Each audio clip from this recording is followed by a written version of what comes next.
اور مدین کی طرف ان کے بھائی شعیب کو بھیجا تو انہوں نے کہا کہ اے قوم، اللہ ہی کی عبادت کرو کہ اس کے سوا تمہارا کوئی معبود نہیں، اور ناپ اور تول میں کمی نہ کیا کرو، میں تو تم کو آسودہ حال دیکھتا ہوں، اور اگر تم ایمان نہ لاؤ گے تو مجھے تمہارے بارے میں ایک ایسے دن کے عذاب کا خوف ہے جو تم کو گھیر کر رہے گا۔ اور اے میری قوم، ناپ اور تول انصاف کے ساتھ پوری پوری کیا کرو، اور لوگوں کو ان کی چیزیں کم نہ دیا کرو، اور زمین میں خرابی کرتے نہ پھرو۔ اگر تم کو میرے کہنے کا یقین ہو تو اللہ کا دیا ہوا نفع ہی تمہارے لیے بہتر ہے،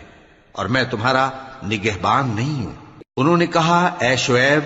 کیا تمہاری نماز تمہیں یہ سکھاتی ہے کہ جن کو ہمارے باپ دادا پوجتے آئے ہیں ہم ان کو ترک کر دیں،